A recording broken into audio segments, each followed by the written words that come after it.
কয়েক মাস আগে একই জায়গায় ধস নেমেছিল, আবার ধসে বাধ্য হয়ে রাস্তা বন্ধ করল প্রশাসন। চুঁচুড়া শহরের গুরুত্বপূর্ণ রাস্তা পিপুলপাতি থেকে ইমামবাড়া হাসপাতাল, জেলা শাসক দপ্তর, পুলিশ কমিশনার অফিস, কোর্ট, ঘড়ির মোড়, লঞ্চঘাট যাওয়ার রাস্তায় বন্ধ যাতায়াত। ঘুরপথে চলছে যানবাহন। আজ শহরে সরস্বতী পুজোর শোভাযাত্রা, সেই রুটে ভারী গাড়ি চলার দুশ্চিন্তা। চুঁচুড়া পুরসভার 14 নম্বর ওয়ার্ডের বিশালক্ষীতলায় ধস নামে দু জায়গায়।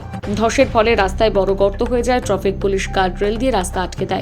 দুর্ঘটনা এড়াতে পুরসভার প্রতিনিধিরা ঘটনাস্থল পরিদর্শন করেন। স্থানীয় বাসিন্দাদের অভিযোগ, কয়েক মাস আগে রাস্তার তলায় পাইপলাইন বসানোর কাজ করেছিল কেএমডিএ। ঠিক মতন মাটি ফেলে ভরাট না করে পিচ দিয়ে দেওয়া হয়, মাটি চুরি হয়েছে বলে অভিযোগ। তবে এই অভিযোগ মানতে চাননি পুরপ্রধান সৌমিত্র ঘোষ। সেদিন তিনি কি মুখ খুলেছেন শোনাবো।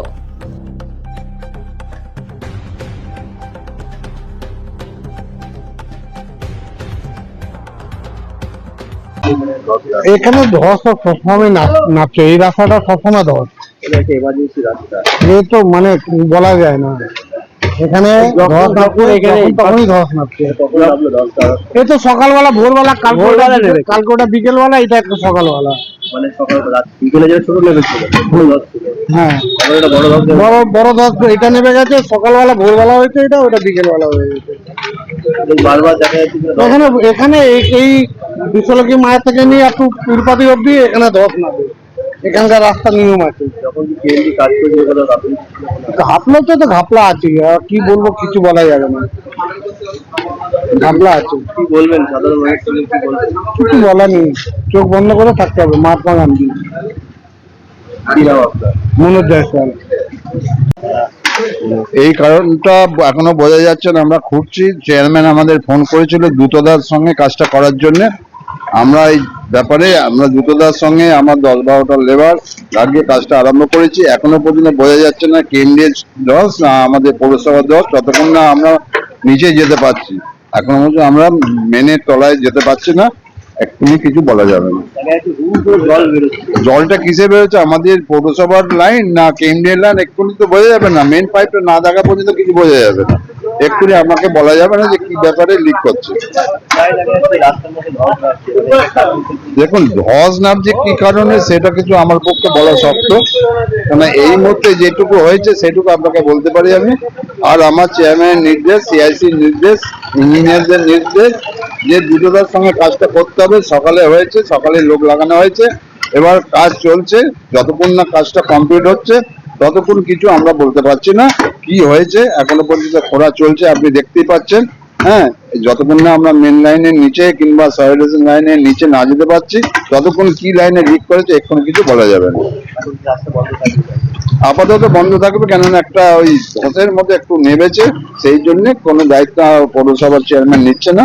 ওই জন্য তার নির্দেশেই রাস্তাটা আপাতত যতক্ষণ না কাজটা কমপ্লিট হচ্ছে ততক্ষণ রাস্তা একটু বন্ধ থাকবে। আমার নাম স্বপন কুমার পাল, পৌরসভার কন্ট্রাক্টর। থেকে উঠেছি তখন দেখছি বড় ধসটা। তার আগে সকাল মানে দুবেলা 2টা, 2:30, 3টের পর থেকেই ছোটটা হয়ে জল বেরোচ্ছে, প্রচুর জল বেরোচ্ছিল। তবে ওই জলটা বেরিয়ে জলটা ভেতরে ঢুকে সোর্স হয়ে গিয়ে পুরো রাস্তাটাই সোর্স আছে, টোটাল রাস্তাটা ভয় লাগে। এই আজকে এখানটা করবে, কালকে ওইখানটা ভাঙবে।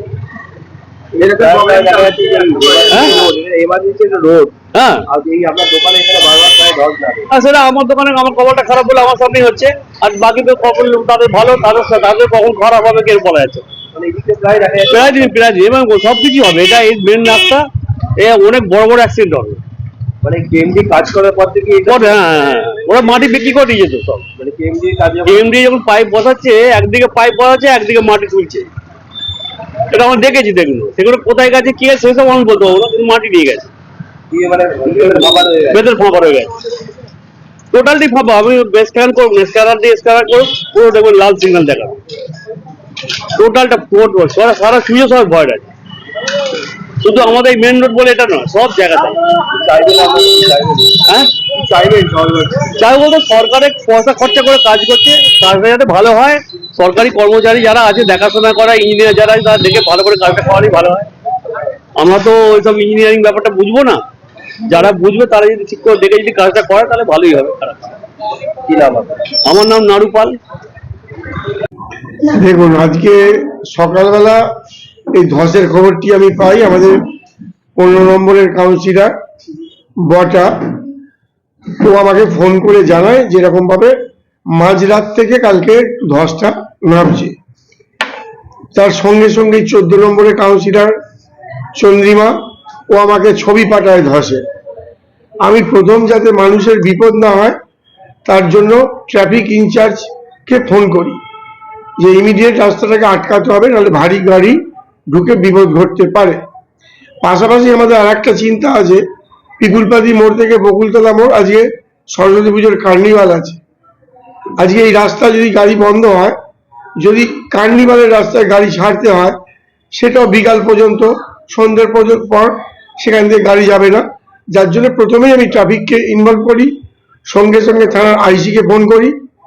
আর পাশাপাশি আমাদের পৌরসভার জল দপ্তরকে বলি আমাদের কোনো পাইপ লিকেজ হয়েছে কিনা ভেতরে, এটা ইমিডিয়েট দেখো। আর কেএমডি এর যে কাজটা দেখে সুজিত কুন্ডু, তাকে আমি ছবি পাঠাই প্লাস ফোন করি যে বিষয়টা আপনারা রাস্তাটা করেছেন, রাস্তাটা যাই খারাপ হোক না কেন রেস্টোরটা আপনাদের দ্রুততার সঙ্গে করতে হবে। তা উনিও শুনে বললেন আমরা এখনই লোক পাঠাচ্ছি। আমরা সমস্ত অ্যারেঞ্জ সেটা করেছি। তা ব্যাপারটা হচ্ছে স্থানীয় মানুষ যেটা বলছে মাটি চুরি করেছে বলে এই ধস নামছে, আমি স্থানীয় মানুষের কথা, লোকের কথা কোন রকম প্রতিবাদ করছি না, কিন্তু ব্যাপারটা মাটি চুরি হলেও কেএমডিএ সেটাকে বালি ফিলিং করে পরবর্তীকালে উপরে পিচের রাস্তাটা তৈরি করেছে। পিচের রাস্তা তৈরি হয়ে যাওয়ার পর তো আর নিচ থেকে মাটি চুরি যাবে না। তো এখানে যদি কিছু ঘাটতি থেকে থাকে, সেটা কেএমডি এর কাজের ঘাটতি আছে, যার জন্য কেএমডি কে প্রথমেই ইনভলভ করা হয়েছে। ওরাও টিম নিয়ে আসছে, আমাদের পৌরসভার লোকও দেখছে। খোঁড়া কাজ দেখবেন, কাজ ইতিমধ্যে শুরু হয়ে গেছে। যে আমাদের জল লিকেজ থেকে হচ্ছে না কেএমডি এর সোয়ারেজ লাইন থেকে হচ্ছে। আজকের মধ্যেই আমরা ব্যাপারটা কমপ্লিট করার চেষ্টা করছি, যাতে সন্ধ্যের পর ওখান দিয়ে গাড়ি চলাচল করলে কার্নিভাল রোড ক্লিয়ার থাকে। দেখা যাচ্ছে এই রাস্তা ধস নামছে, আগেও এরকম ভাবে ফিলিং করা বা যে পাইপলাইন যে লিকেজ ছিল সেগুলো ঠিক করা, ওই একই জায়গায় দেখা যায় গতকাল নেমেছে, আবার আজকেও একটা বড় ধস নেমে গেছে। দেখুন, এটা একটা বিরাট প্রজেক্ট চলছে, সেন্ট্রাল গভর্নমেন্টের নমামি গঙ্গের প্রজেক্ট চলছে, যেটা কেএমডিএ করছে। এবং কাজটা হচ্ছে সারা শহর জুড়ে এরকম পাইপলাইন গেছে। কোথাও কোথাও হয়তো কাজের ত্রুটি থাকে, ভ্যাকুম থেকে যায় রাস্তার তলায়, সেখানে এই গাড়ি ঘোড়া যেতে যেতে চাপ পড়তে পড়তে ধস নামে। কিন্তু সেটাও আমরা 24 ঘন্টার মধ্যে ক্লিয়ার করার চেষ্টা চালাই, যাতে আমাদের সাধারণ নাগরিকদের কোনো বিপদে পড়তে না হয়।